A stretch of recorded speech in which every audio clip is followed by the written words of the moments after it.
comprendre ce qu'on entend. Comprendre ce qu'on entend. Comprendre ce qu'on entend, c'est ça, la compréhension de l'oral. Si vous arrivez à comprendre ce que vous entendez, là on va dire que vous avez la compréhension de l'oral.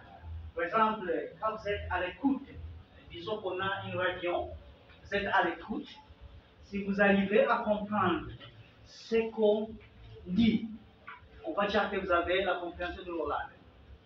Si vous regardez la télévision, et puis vous arrivez à comprendre ce que disent les présentateurs, ou bien les présentatrices, là on va dire que vous avez la compréhension de l'oral. C'est ça qu'on appelle reception en anglais, d'accord? Reception skills en anglais. Donc en français on a la compréhension de l'oral. Donc dans ce programme, vous devez avoir cette compétence. Vous devez comprendre ce que vous entendez en français, d'accord? Et puis, selon notre programme, vous devez aussi développer ce qu'on appelle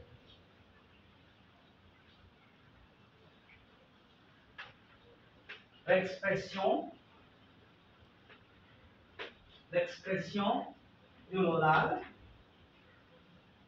et l'expression de l'écrit, d'accord? C'est ça qu'on appelle le production en anglais. L'expression de l'oral et l'expression de l'écrit. Donc, les deux compétences nous donnent ce qu'on appelle en anglais production, skills in production. C'est-à-dire, quand on parle de l'expression de l'oral, c'est-à-dire que vous devez vous exprimer en français, d'accord? Vous devez vous exprimer en français. C'est-à-dire après avoir parcouru ce programme, vous allez arriver à vous exprimer bien en français. C'est ça qu'on appelle l'expression de l'oral. L'expression de l'oral. Mais n'allez pas simplement vous exprimer à l'oral. Vous devez aussi vous exprimer à l'écrit. Allez? À l'écrit. Vous devez alors vous exprimer à l'écrit. Par exemple, quand je vous demande de faire une rédaction, une rédaction en français, vous devez faire ça. Vous devez rédiger. Vous devez rédiger. Vous devez rédiger bien. Vous devez écrire. Vous devez écrire. C'est ça. C'est ça qu'on appelle l'expression de l'oral. Vous devez. L'expression de l'écrit, d'accord? Parce qu'on a déjà dit ça. L'expression de l'écrit. C'est-à-dire que vous devez rédiger. Vous devez rédiger. Vous devez écrire. Donc, les deux compétences ici sont très nécessaires, d'accord? Sont très importantes. C'est-à-dire qu'on doit avoir l'expression de l'oral, c'est-à-dire qu'on doit s'exprimer, on doit parler, on doit s'engager dans les interactions orales. Dans les interactions orales.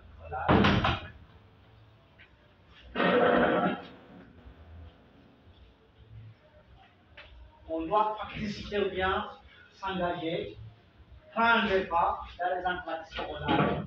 Donc, les interactions orales vont nous donner l'expression de l'oral, d'accord? Et puis, on doit écrire, on doit rédiger en français. Alors, quand on est capable de rédiger, de faire un texte à l'écrit, on va dire qu'on a l'expression de l'écrit. Est-ce que tout le monde comprend ça? Alors, c'est ça. Donc, ici, on dit à la fois, les étudiants doivent être capables de comprendre et de produire des présentations. Des présentations. Et puis comprendre, par exemple, les articles, les articles ou bien les extraits dans les journaux. Dans les journaux. Vous devez comprendre, par exemple, quand je vous présente un texte, bien un extrait d'un journal, vous devez comprendre le message. Vous devez comprendre le message. Voilà pourquoi ici s'ajoute. Ici s'ajoute une autre compétence qui est très importante. La compréhension de l'écrit. La compréhension de l'écrit. Parce que normalement, dans une langue étrangère, on doit avoir 4 compétences. On doit avoir 4 compétences. Par exemple, ici, la première compétence, c'est la compréhension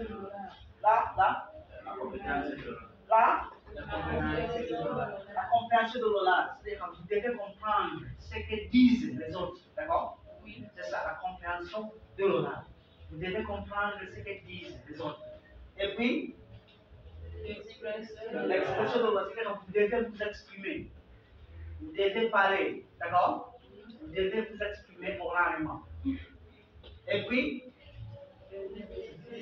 l'expression de l'écrit, c'est-à-dire que vous devez écrire. Vous devez produire un texte dans une langue, d'accord? Et puis, la compréhension de l'écrit, c'est-à-dire que vous devez savoir ce que vous lisez. Quand je vous donne un texte en français, est-ce que vous êtes capable de comprendre ce que vous lisez? Ce n'est pas simplement la lecture qui compte, mais c'est la compréhension. Quand je vous donne un texte, après avoir lu ce texte, est-ce que vous pouvez par exemple analyser ce texte? Est-ce que vous pouvez analyser ce texte? Par exemple, dans ce programme, on aura plusieurs textes en provenance des journaux. En provenance des journaux, on aura plusieurs extraits. Après avoir lu ces extraits, on va faire une analyse. On va faire une analyse. Alors, pour pouvoir faire cette analyse, vous devez avoir la compréhension de l'écrit. C'est-à-dire que vous devez lire un texte et puis vous devez l'analyser, d'accord? Vous lisez un texte et puis vous l'analysez. Vous lisez et puis vous l'analysez, d'accord? C'est-à-dire qu'on fait la lecture et puis on analyse à la fin. Voilà pourquoi parfois on vous dit, lisez le texte suivant et puis, bon, non, lisez le texte suivant et puis répondez aux questions suivantes. C'est-à-dire qu'on va tester si vous avez la compréhension de c'est facile.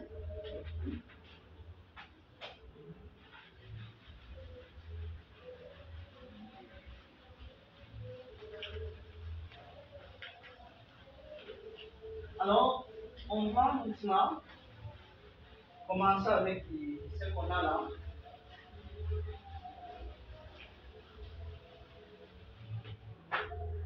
C'est le programme. Dans ça.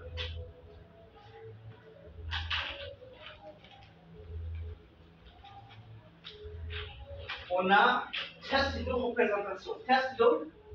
Qui peut lire ça? Qui peut lire? Test. Qui peut lire? Test de représentation sous l'écrit et identification de différence entre code oral et code écrit. Donc, c'est la première chose qu'on doit aborder. Aujourd'hui, on commence à voir les différences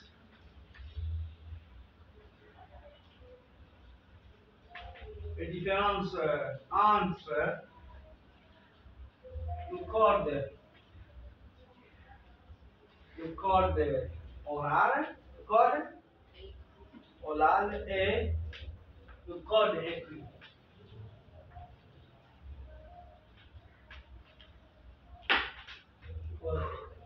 Donc, quand on dit code,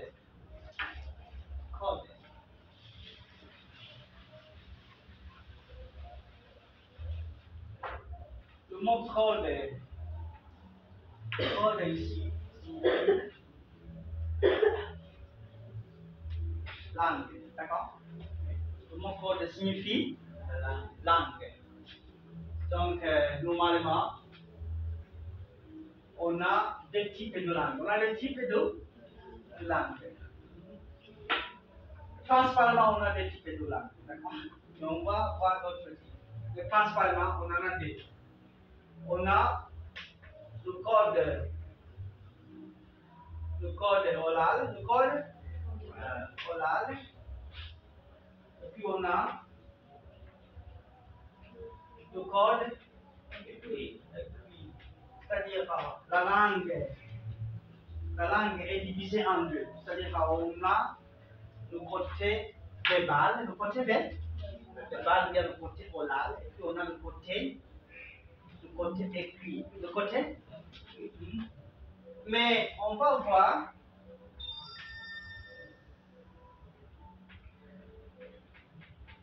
on a aussi d'autres moyens de communication, d'accord? On a d'autres moyens de communication. Par exemple, on va voir, on a ce qu'on appelle la communication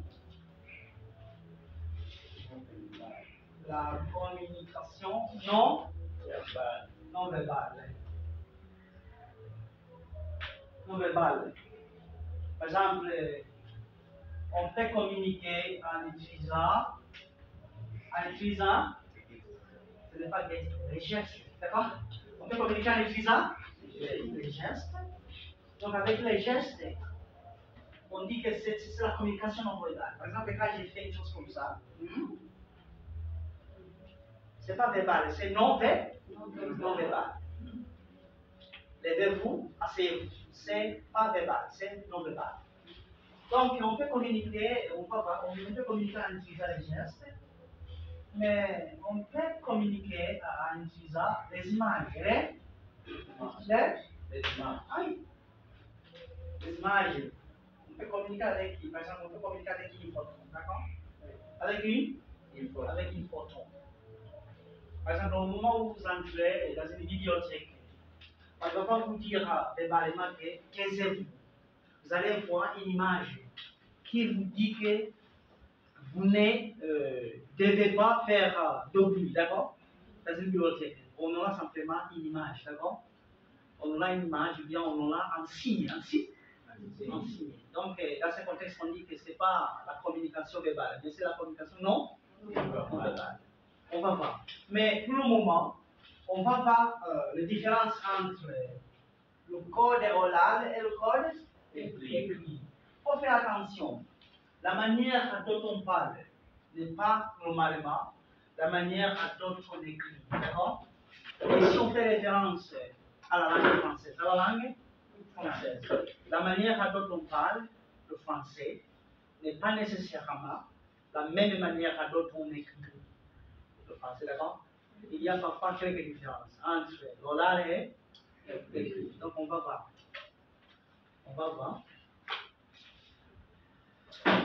Je peux passer?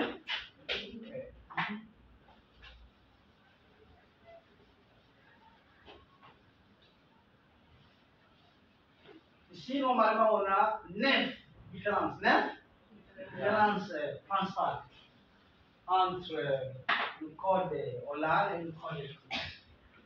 9.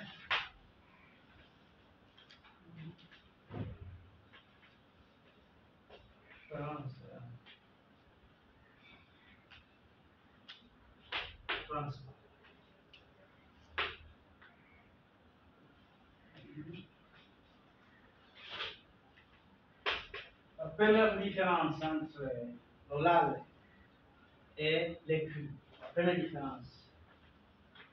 On dit le nez de la négation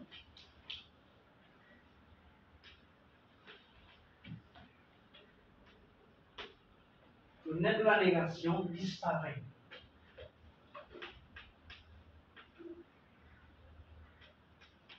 Disparaît à l'oral. Disparaît à l'oral. C'est la première différence entre l'oral et l'écrit en français. Le nez de la négation disparaît à l'oral. Par exemple, on écrit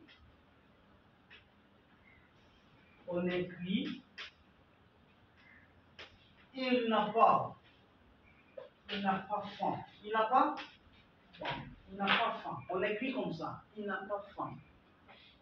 Mais alors là,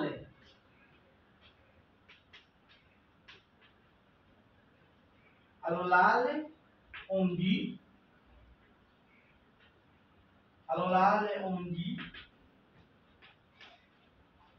il n'a pas faim. Il a pas faim. Il n'a pas faim. Il n'a pas faim. C'est un exemple.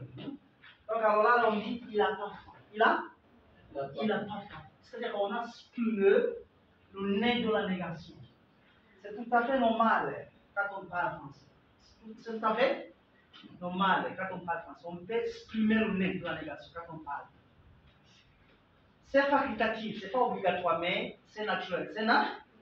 Normalement, on a tendance à exprimer le nez de la négation. Donc on dit, il n'a pas faim. Au lieu de dire, il n'a pas faim. Mais quand on écrit, on doit toujours garder les règles de l'orthographe, d'accord? Quand on écrit, on doit toujours garder les règles de l'orthographe. Donc quand on écrit, on doit toujours garder le règle de la négation. On va dire, il n'a pas faim. Mais quand on parle, ce n'est pas nécessaire de dire, il n'a pas faim. On peut dire, il n'a pas faim.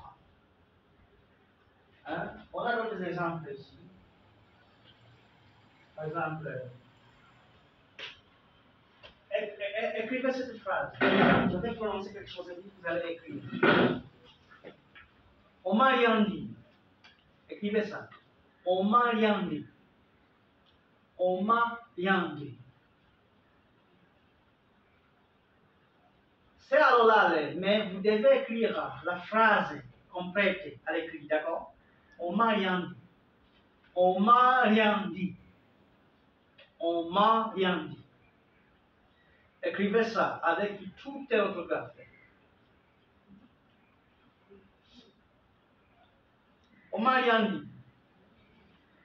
On m'a rien dit. Qui peut écrire cette phrase au tableau? Qui peut écrire cette phrase au tableau? On m'a rien dit.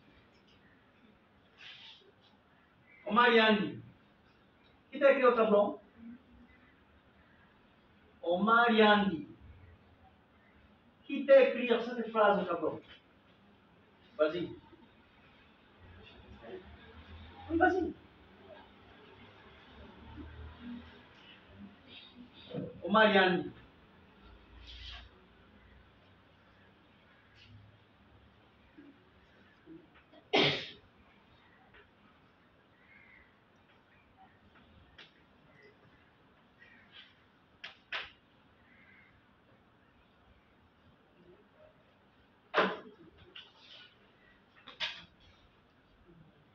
Non. On m'a rien dit. On m'a rien dit. Non. On m'a rien dit. Donc c'est l'oral, c'est non? L'oral, on m'a rien dit. Mais vous devez écrire maintenant la phrase à l'écrit. À l'écrit, on l'a comment? On l'a quoi à l'écrit? Parce que c'est l'oral. On m'a rien dit. C'est l'oral. C'est pas l'écrit, c'est l'oral. Voilà pourquoi on dit il y a une différence entre l'oral et l'écrit. Le code oral est le quoi? L'écrit. Et ici, on est en train d'exprimer le nez de la négation. Donc la phrase à l'écrit doit être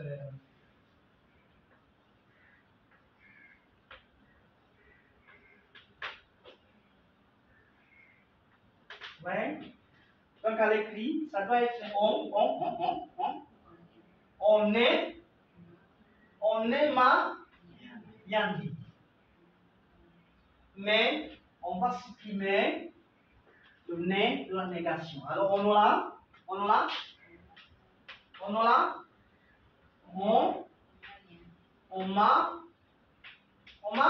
bien dit. C'est tout à fait OK quand on parle. C'est tout à fait OK quand on parle. Mais quand on écrit, on doit toujours garder le nez de la négation. Mais quand on parle, on peut supprimer le nez de la négation. Donc au lieu de dire on ne m'a rien dit, on va dire on m'a On m'a rien dit. D'accord? Alors, une autre phrase. Écoutez bien, écoutez.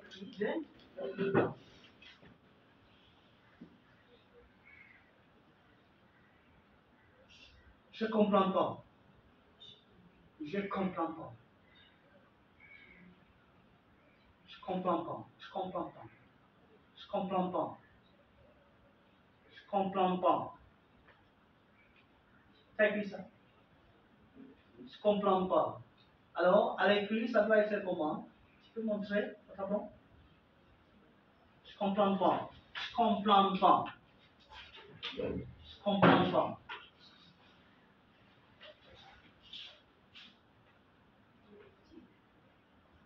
Je ne comprends pas.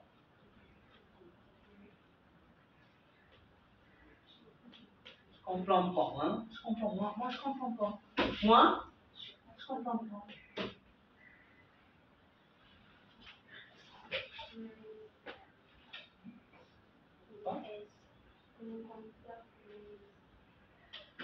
Donc, ça devait être je ne comprends pas. Mais alors là, on peut supprimer le nez de la négation. On peut supprimer le nez de la négation. Et ici, vous n'allez pas copier les exemples que je donne. D'accord? Vous devez trouver d'autres exemples. D'accord? L'essentiel, c'est montrer que le nez de la négation peut être supprimé. Peut être exprimé à l'oral. Par exemple, au lieu de dire je ne comprends pas, à l'écrit, on va écrire en disant je ne comprends pas, en gardant le nez de la négation. Mais quand on parle, on peut exprimer ça. Alors, quand on exprime ça, on doit aussi avoir une autre.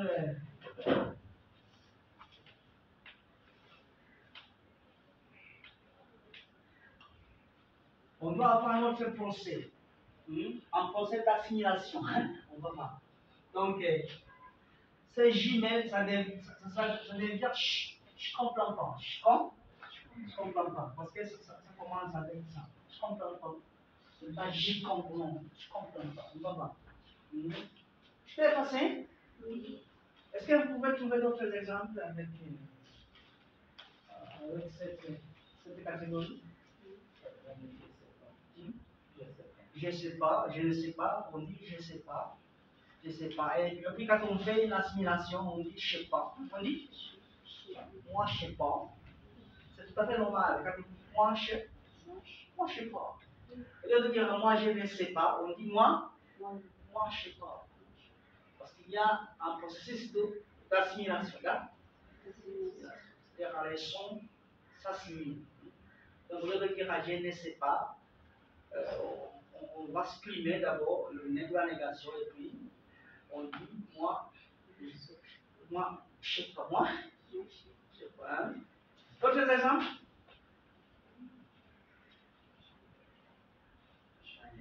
Hein? Jean-Yann Sedaj.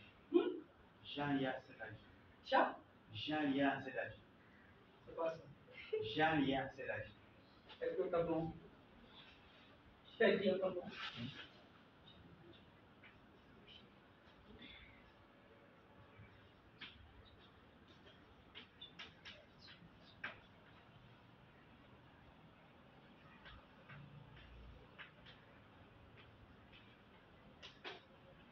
Comme? Jean-Yann Sedaj. C'est quoi ça? Jean-Yann Sedaj. Qu'est-ce que tu as supprimé? Tu as supprimé ça, hein? Et puis ça. Jean-Yann Dal. Jean-Yann assez? Assez d'accord.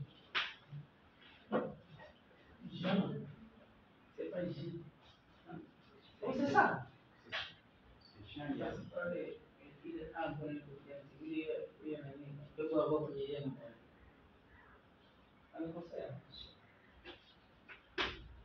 Attention, hein. C'est pas rare. Par exemple, au lieu de dire il ne parle pas, il parle pas. Il parle pas. On va voir. Pas de quoi. On va voir. Super facile? Oui. Super facile? Oui. C'est l'expression de né, de la négation. Alors là, on peut exprimer le né, mais à l'écrit, on ne peut pas exprimer le né, d'accord? Oui. Mais à l'oral, on peut exprimer ça.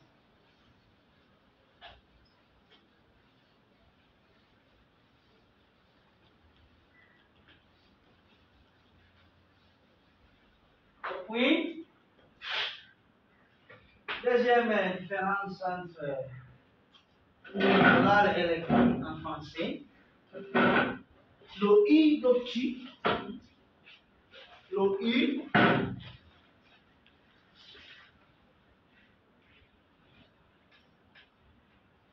le U de tu, c'est l'ide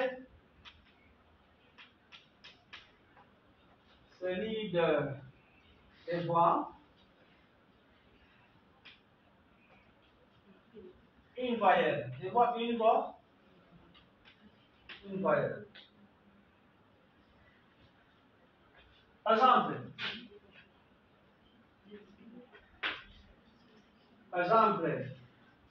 on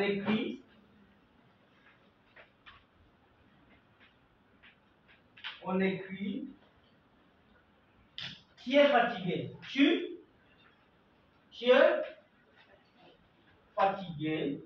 À l'écrit, on va écrire une chose comme ça. Tu es fatigué. Mais, alors là,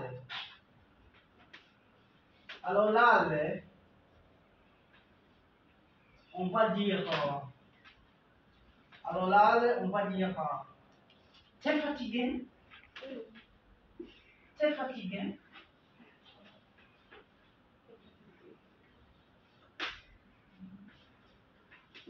T'es fatigué? T'es fatigué? C'est-à-dire, on peut exprimer le I de tu. Alors là, par exemple, écrivez cette phrase. T'es où là? Écrivez ça. T'es où là? Écrivez cette phrase. T'es où là?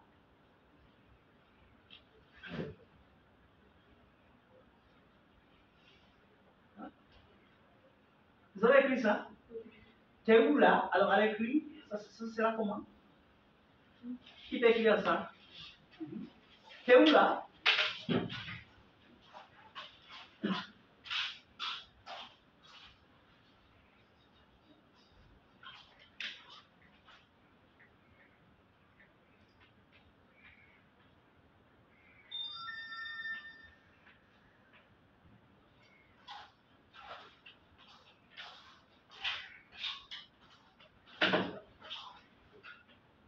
Non, attention. Quand j'ai dit écrit, quand on écrit, on doit toujours garder. On doit toujours garder quoi? L'orthographe, d'accord? À l'écrit, ça sera comment? À l'écrit, c'est pas comme ça. C'est à l'oral. À l'écrit, t'es où là? À l'écrit, c'est comment? Tu commences avec l'écrit et puis tu montres comment ça devient à l'oral, d'accord?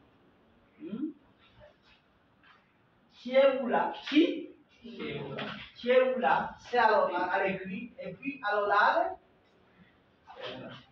t'es? T'es où là? T'es où là?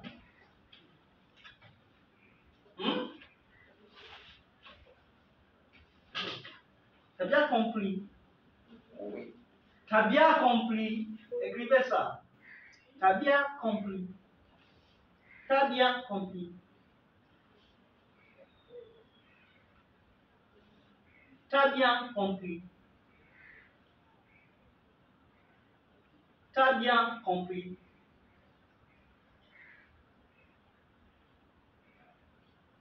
T'as bien compris?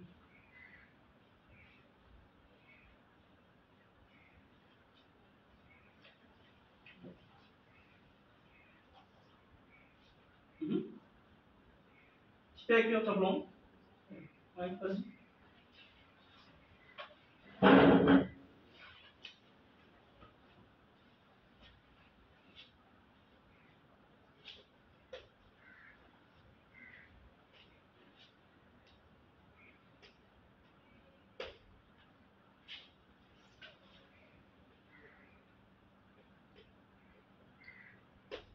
Oui. Tiens bien. Alors, il y a un point. Hein? T'as bien? Ok. Alors là, c'est t'as bien compris. Parce qu'on a exprimé le d'accord? Mais à l'écrit, on doit garder l'orthographe. Donc à l'écrit, on doit écrire tu as bien compris. Mais alors là, t'as bien compris. T'as bien compris. T'es grand. T'es grand maintenant. T'es grand maintenant. Qui t'écrit à son tableau? T'es grand maintenant. T'es grand maintenant.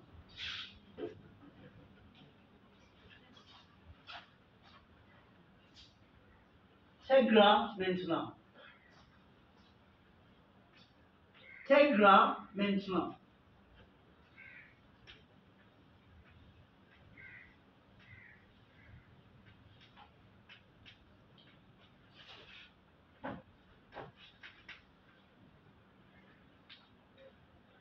Oui. T'es grand maintenant. Alors, c'est bon? Ça va? Tu es grand maintenant, d'accord? Tu es grand? Il y a un problème, hein? Maintenant, c'est écrit comment? Comme ça? Comme ça? Hein? Maintenant, hein? Vous voyez? Tu es grand maintenant. Avec lui, tu es grand. Mais alors là, on supprime ça, d'accord? Alors là, on supprime ça. On dit que tu es grand maintenant. Tu peux passer? Oui. Donc, on essaie de voir les différents transferts. Le code oral et le code. Le code est écrit.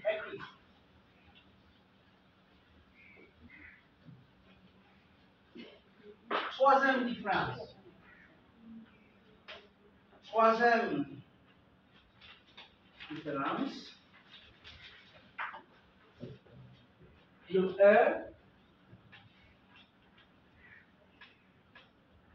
E des mots d'une syllabe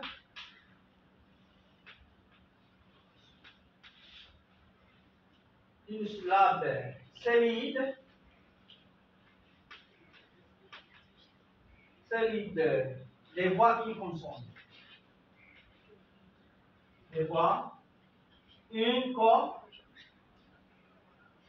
consonne. Par exemple,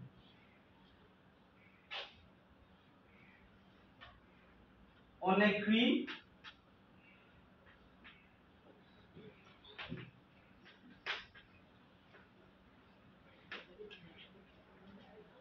je dois partir. Je dois partir avec je.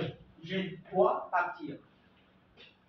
Mais normalement, quand on parle, on a tendance à dire on a tendance à dire je dois partir. Hein? Je dois partir. C'est-à-dire on a exprimé le est. On a exprimé le est. Du pronom personnel. D'accord? Par exemple,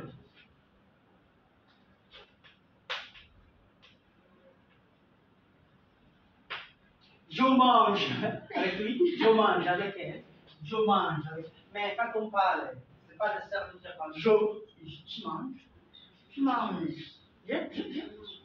mange ça, je mange ça. Donc on a tendance à exprimer le est.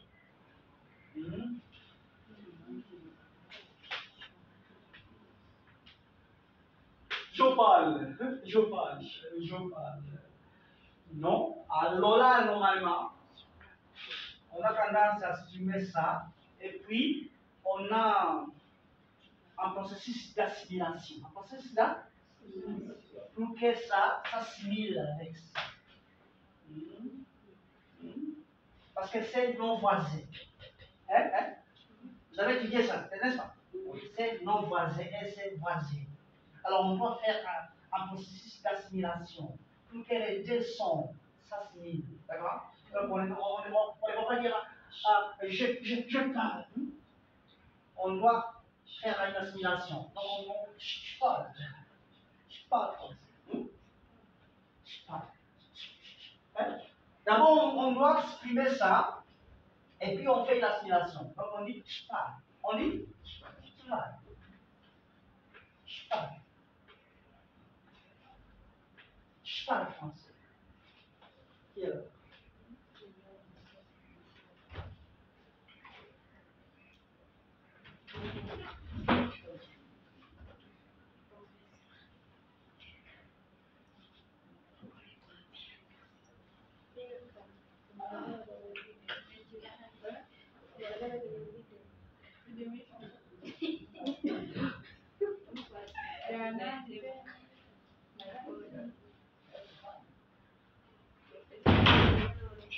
D'accord?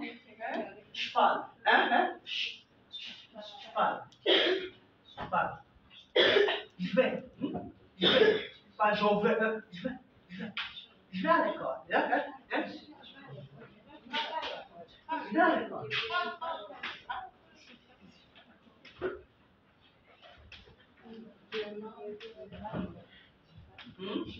Donc, quand on exprime ça, on a je vais à l'école. On dit je vais à l'école. Je vais à l'école.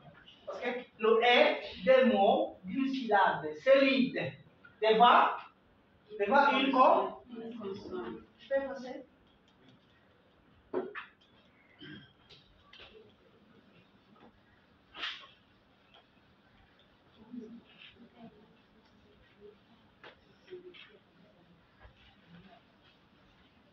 Quatrième différence.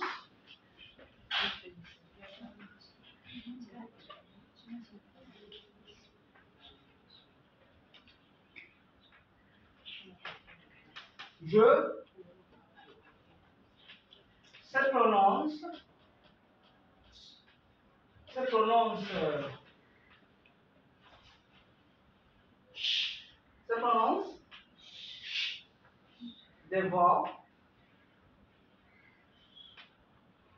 devant les sons,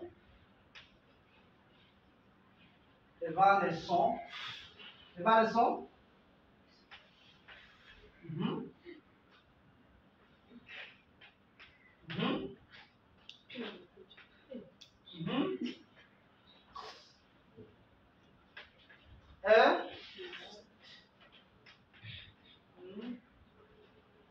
Je se prononce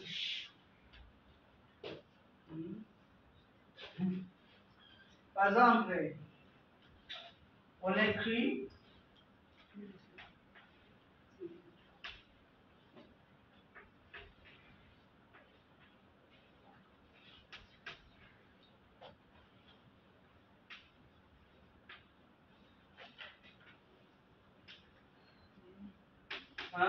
je suis sûr de moi. Je suis sûr de moi. Mais on dit je suis. Je suis sûr. Alors là, on dit, je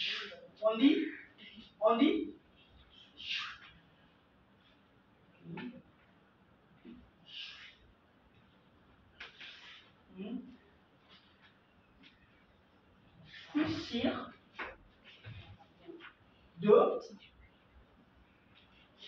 de, par exemple, normalement on voit qu'il y a je suis là. Je suis là. Mais alors là, on dit je suis là. On dit je suis là. Je suis là. Je suis là toujours. Je suis là. Je suis là. Moi, je suis là. Moi, je suis là. Je suis là. parler, de dire, moi, je suis là. Je suis là. Moi, je suis là. Je suis content. Je suis ici. C'est passé?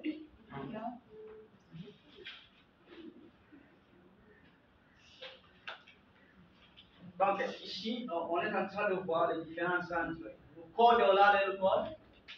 Le code écrit.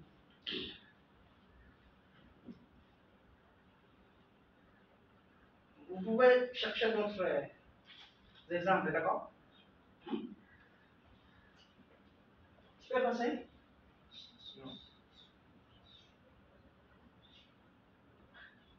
Je suis là. Je suis là. Par exemple, on te demande, tu es à la maison? Tu es à la maison? Tu es à la maison? Tu es à la maison? Et puis tu dis, oui, je suis là. Oui, je suis là. Tu peux passer? Oui.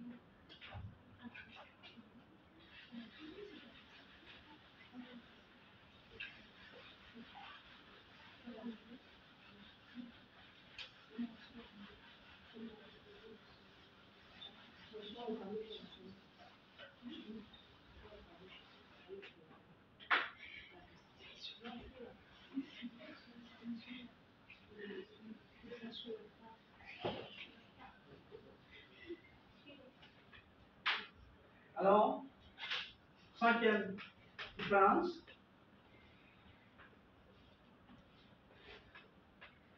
Le i, do qui. Le i, do qui.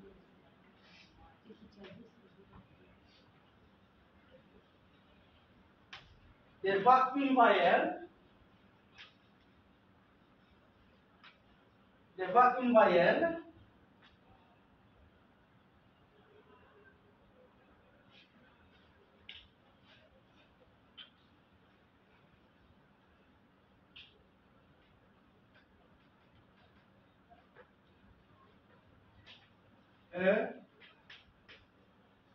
Exprimer est exprimer. Par exemple, on écrit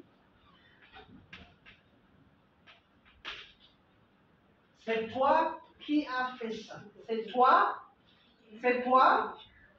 qui as fait ça. C'est toi qui as fait ça.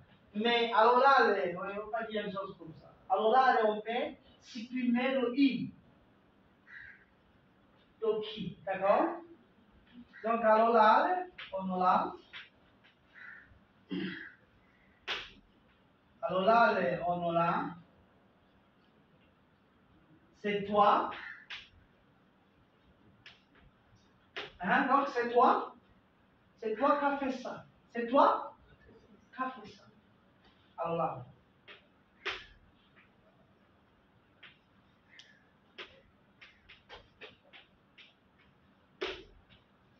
Est-ce que vous avez d'autres exemples avec ça? C'est toi, par exemple, ici, c'est toi qui as fait ça. C'est toi qui as fait ça. D'autres exemples? C'est toi qui as mangé ma banane. C'est toi qui as mangé ma banane. Au lieu de dire c'est toi qui as mangé ma banane, on dit c'est toi qui as mangé ma banane. D'autres exemples?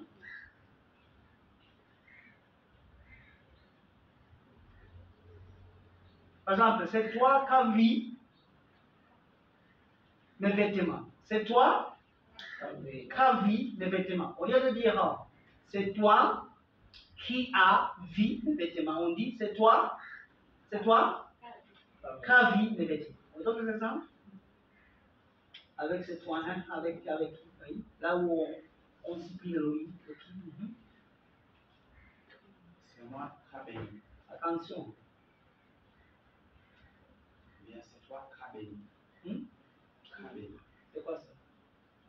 C'est moi qui a béni. Écris au tableau. Écris au tableau.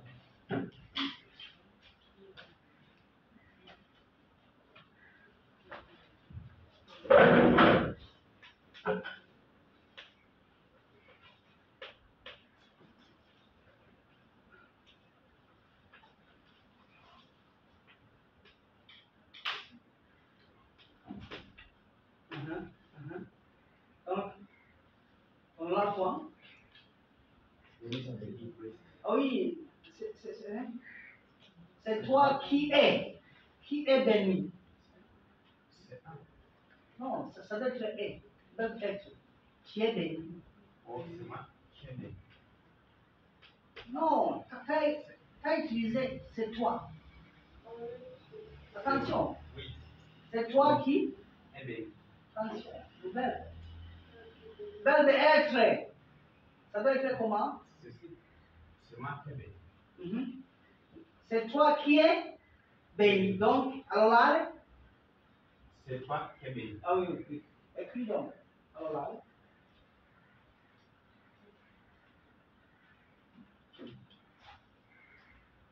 Alors là, ça devient c'est.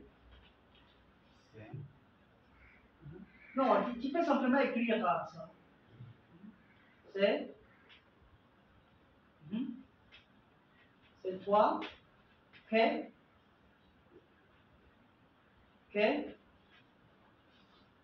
Béni. Ah oui, c'est ça. D'autres exemples?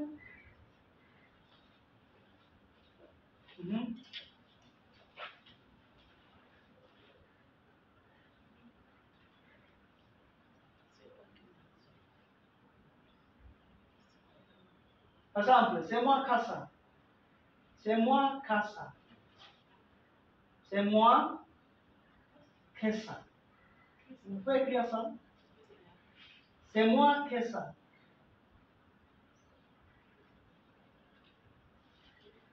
C'est moi casa.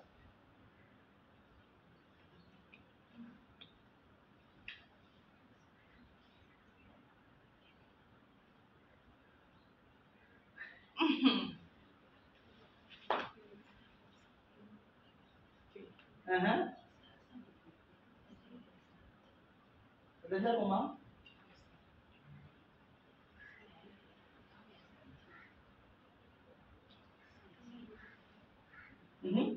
C'est moi casa. Écrivez ça. C'est moi casa. C'est moi casa. Écrivez ça.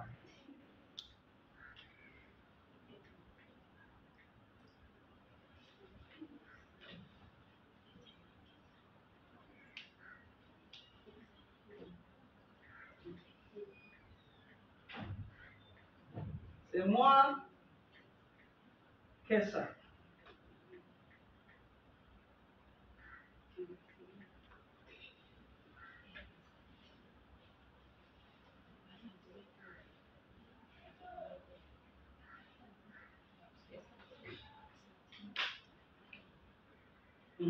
C'est moi casa.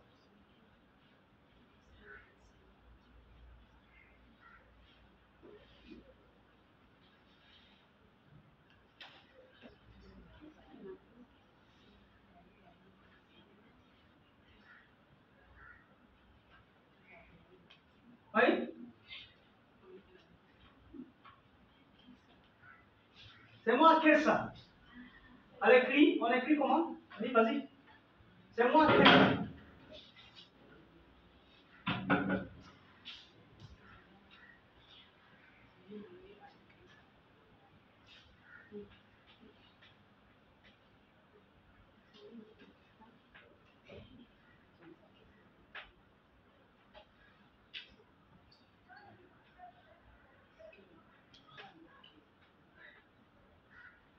C'est moi. Parce que normalement on dit c'est moi qui est ça, d'accord? C'est moi qui est ça, mais alors là on peut dire c'est moi? C'est moi? C'est-à-dire on va supprimer quoi? Le i.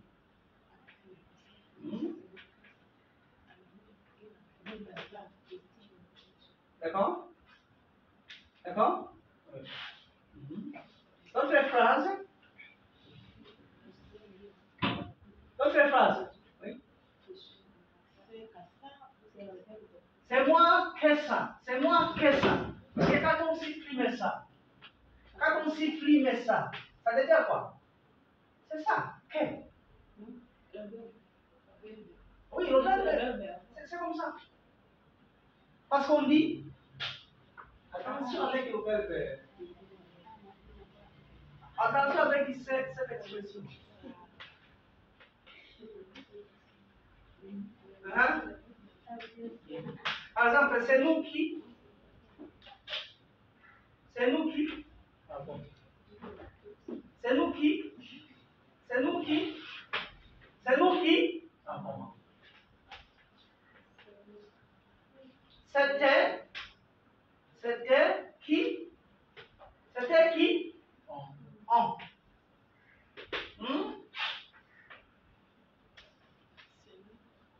C'est moi. C'est moi. C'est moi qui. Qui. C'est ça. C'est moi qui est. C'est lui. C'est lui qui. Est-ce que vous comprenez? Ça va comme ça. D'autres phrases? D'autres phrases? D'autres phrases? D'autres phrases? On continue, d'accord? Tu peux passer? Tu peux passer? Oui.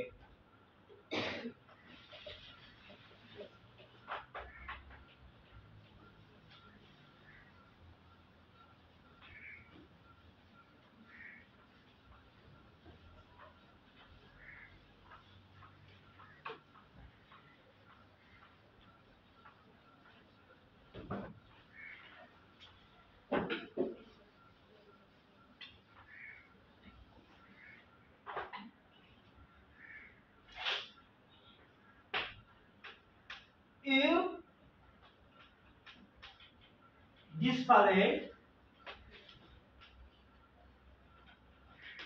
disparaît complètement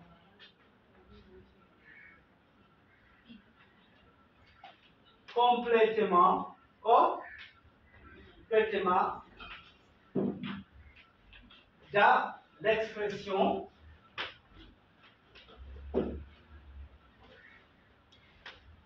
l'expression il y a.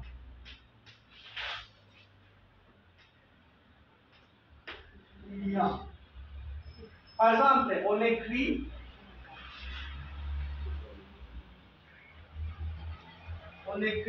il y a des ans. Il y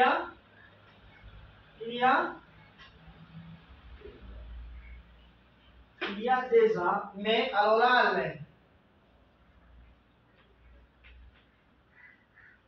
là, on dit il y a des ans. Donc ça disparaît complètement. Alors là, on dit il y a. C'est tout à fait ok en français. Alors là, il y a des ans. Il y a une fille.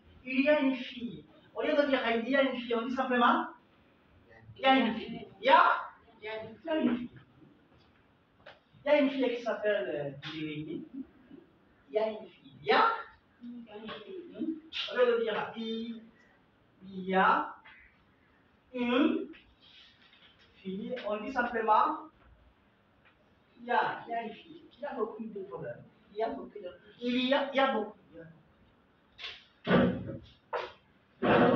Je ne sais pas pourquoi, je suis très fatigué. Aujourd'hui, on s'arrête là, d'accord? On s'arrête là. Si, Oui. on s'arrête là. D'accord? Pour aujourd'hui. Oui. Donc, on a vu 6 différences. Entre le code oral et le code écrit. On va continuer. La prochaine fois, on aura aussi quelques fichiers audio. Vous allez écouter et puis essayer d'identifier